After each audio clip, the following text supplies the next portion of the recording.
रायबरेली से भाजपा प्रत्याशी दिनेश प्रताप सिंह ने कांग्रेस प्रत्याशी राहुल गांधी और उनके कार्यकर्ताओं पर गंभीर आरोप लगाया है। उन्होंने कहा, कांग्रेस के हजारों लोग जो बाहर से आए हैं वह गांव-गांव जाकर एक पेपर में जनता से हस्ताक्षर करवा रहे हैं, जिसमें उनको बताया जा रहा है कि जैसे ही हमारी सरकार बनती है 1 लाख रुपए आपको तुरंत मिल जाएंगे। इस तरह का प्रलोभन देकर यहां वोट मांगा जा रहा है, जो आचार संहिता के अनुसार प्रलोभन देकर वोट मांगना आचार संहिता का उल्लंघन है। कांग्रेस प्रत्याशी इस तरह का प्रलोभन देकर वोट मांगने का काम कर रहे हैं। दिनेश प्रताप सिंह ने कहा कि मैं चुनाव आयोग से अपील करता हूं कि कांग्रेस प्रत्याशी और उनके कार्यकर्ताओं पर कड़ी से कड़ी कार्रवाई करें। राहुल गांधी के उस बयान पर जिसमें कहा गया था कि रायबरेली से उनका 100 सालों का रिश्ता है, पर कटाक्ष करते हुए दिनेश प्रताप सिंह ने कहा, जो कहते हैं 100 सालों से हमारा रिश्ता है, वह केवल चुनाव के समय ही यहाँ आते हैं। अगर इतना पुराना नाता किसी का हो तो क्या यहाँ की जनता के सुख दुख में उनको नहीं खड़ा होना चाहिए। 1952 से लेकर 2024 तक कांग्रेस पार्टी ने रायबरेली की मांओं से जन्मे किसी भी व्यक्ति को ना तो टिकट दिया है और ना ही राज्यसभा भेजा है। इतना ही नहीं, अपना प्रतिनिधि भी नहीं बनाया है। ऐसे लोग रायबरेली से पुराना नाता होने की बात कहते हैं। राहुल गांधी के दाढ़ी बनवाने को लेकर कहा, ये लोग चुनाव के समय आते हैं और कहीं दाढ़ी बनवा लेते हैं तो कहीं एक पीस जलेबी तोड़कर खा लेते हैं, न जो दिखाने की कोशिश करते हैं कि हम यही के हैं। राहुल गांधी अमेठी के साथ धोखा कर रहे हैं, वायनाड के साथ कर रहे हैं या फिर रायबरेली के साथ कर रहे हैं। उन्होंने अमेठी और वायनाड को धोखा तो दिया ही दिया, रायबरेली को भी धोखा दे रहे हैं। वह अमेठी को, वायनाड को, रायबरेली को किसको अपना घर बताएंगे।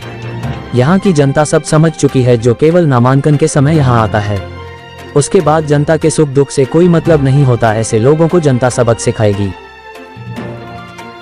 पत्रकार साथियों, कांग्रेस पार्टी के रायबरेली लोकसभा के प्रत्याशी जिन्होंने जैसे अमेठी को धोखा दिया, जैसे वायनाड को धोखा दिया, वैसे रायबरेली के मतदाताओं को भी धोखा दे रहे हैं। एक गारंटी कार्ड गांव के भोले भाले मतदाताओं के बीच इस तरह का गारंटी कार्ड कांग्रेस के बाहर से आए 2-3 हजार लोग गांव में जा रहे हैं और इस कार्ड पर मतदाताओं के हस्ताक्षर प्राप्त कर रहे हैं और अपने स्वयं कर रहे हैं। आचार संहिता में ये पूरी तरह से उल्लंघन है। नहीं कर सकते हैं। किसी को लोभ दे करके उसका वोट लेना आचार संहिता का उल्लंघन है।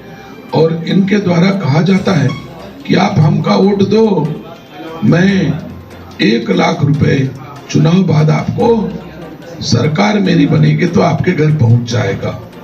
सम्मानित साथियों, आप हमको बताओ, इस आचार संहिता के उल्लंघन में कार्रवाई होनी चाहिए।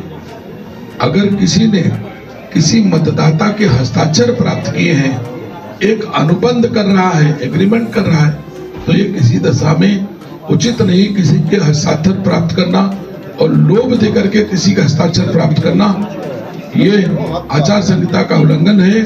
मैं चुनाव आयोग से अपील करूंगा कि ऐसे कृत्य जो कांग्रेस पार्टी के द्वारा किए जा रहे हैं उसको रोका जाए और इनके विरुद्ध जो भी वैधानिक कार्रवाई हो, मतदाताओं को लोभ देने की अथवा उनके हस्ताक्षर लेने पर जो भी संविधान प्रदत्त दंड हो वो इनको मिलना चाहिए, क्योंकि ऐसे कृत्यों से निसंदेह चुनाव प्रभावित होता है। और चुनाव मेहनत करके, परिश्रम करके, कैंपेन करके जो आदमी नहीं जीत रहा है वो इस तरह के फंडे अपना रहे हैं। निसंदेह मैं रायबरेली वासियों से अपील करता हूँ, आप जानते हो देश में मोदी जी की सरकार है, आप जानते हो देश में मोदी जी की सरकार फिर बनने जा रही है, तो इस तरह के गारंटी, इनकी गारंटी का कोई मतलब है जिसकी खुद गारंटी नहीं है कि नामांकन करने के बाद एक दिन रायबरेली आए हैं, हो सकता है एक आध दिन और आए, लेकिन रायबरेली ना आना है, ना रायबरेली के लोगों से मिलना है। खुद का पता नहीं, खुद की गारंटी नहीं है कि वो कभी अमेठी को अपना घर बताएंगे, फिर वायनाड को घर बताएंगे, फिर रायबरेली को अपना घर बताएंगे। इसकी क्या गारंटी है कि 4 जून के बाद किसी और जिले को अपना घर बताएंगे? तो जिसकी खुद की गारंटी नहीं है, मतदाताओं की जो गारंटी लेता है, ये सर्वथा निरर्थक है। मैं चुनाव आयोग से आग्रह करूंगा कि इस पर तत्काल कार्रवाई सुनिश्चित हो।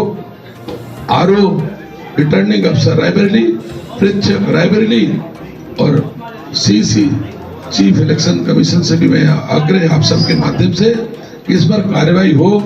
देश में जहां जहां ऐसे कृत्य कांग्रेस के लोगों के द्वारा किए गए हैं, जहां जहां गारंटी कार्ड बांटे गए हैं, वहां वहां मुकदमा लिखा गया है। मैं आरओ से, रिटर्निंग अफसर से जरूर अपेक्षा करूंगा कि तत्काल इस पर कार्रवाई हो और इनके खिलाफ, कांग्रेस के प्रत्याशी के खिलाफ मुकदमा पंजीकृत करके कार्रवाई कराई जाए, ऐसा मैं आग्रह करता हूँ। राहुल गांधी रायबरेली में थे और उन्होंने कहा मीडिया के सामने, मंच से उन्होंने ऐलान किया कि रायबरेली से उनके परिवार का 100 वर्ष पुराना नाता है। 100 वर्ष जिसका पुराना 100 वर्ष जिसका पुराना नाता है, वो केवल चुनाव में आता है। वोट लेने के लिए हर चुनाव में, जब चुनाव होता तभी आता है। अगर नाता होता तो सुख दुख में भी नातेदार को आना चाहिए कि आना नहीं आना चाहिए। अगर सुख दुख में कोई नहीं आता तो नातेदार का मतलब क्या होता है? नातेदार राहुल गांधी जी, आप सुख दुख का नाता तो अमेठी से भी था, सुख दुख का नाता तो रायबरेली से भी था। ये कह के आपने सन 52 से 2024 तक रायबरेली के लोगों को बेवकूफ बना करके वोट लिया। सम्मानित साथियों, आप भली बात जाते हो 1952 से 2024 तक रायबरेली की माओ की कोख से जन्मे एक किसी बेटे को लोकसभा का टिकट गांधी नेहरू खानदान ने नहीं दिया। अब आप बताते हो कि हम तो नातेदार हैं। आप कहते हो मैं तो मोहब्बत की दुकान चलाता हूं। इतनी अच्छी आपकी मोहब्बत की दुकान अगर चल रही होती तो रायबरेली से इतनी नफरत आप क्यों करते हो कि 1952 से 2024 तक रायबरेली की माओ की कोख से जन्मे किसी बेटे को आपने लोकसभा का टिकट नहीं दिया, कभी राज्यसभा भी नहीं भेजा। रायबरेली से ताकत लेकर के आप अपने ड्राइवर कंडक्टरों को राज्यसभा भेज दिया, लेकिन रायबरेली के किसी बेटे को आपने राज्यसभा नहीं दिया। राज्यसभा लोकसभा छोड़ दो, आपके सांसद का प्रतिनिधि भी कभी रायबरेली के लोगों को होने नहीं दिया। इतनी नफरत आप रायबरेली के लोगों के बीच रखते हो और पूरे देश में चिल्ला चिल्ला कर, गला फाड़ कर कहते हो मैं मोहब्बत की दुकान चलाता हूं। सम्मानित साथियों, मैं निंदा करता हूं। रायबरेली गांधी नेहरू खानदान की धरती नहीं, रायबरेली भगवान परशुराम के पिताजी महर्षि चंद्रगिरी की तपोभूमि है। रायबरेली बीरा पासी, राणा बेनी माधव बख्शी के शौर्य और पराक्रम की भूमि है। और थोड़े दिन में पता चल जाएगा कि रायबरेली किसकी भूमि है। रायबरेली से अब इनका कोई रिश्ता नहीं, क्योंकि इनका रिश्ता स्वार्थ का हमेशा रहा। वोट लिया और चले गए, वोट लिया और चले गए। मंत्री जी, ये गांधी परिवार 5 साल में तो गरीबों पर नहीं ध्यान देती है, चुनाव के दौरान आकर के किसी सेविंग की दुकान पे जाकर के दाढ़ी बनवा रहे हैं, ऐसा क्या है? बिल्कुल सही करें, बिल्कुल आपने सही कहा। कहीं जलेबी का एक टुकड़ा खा लेंगे और कहीं दाढ़ी बनवाने किसी नाई की दुकान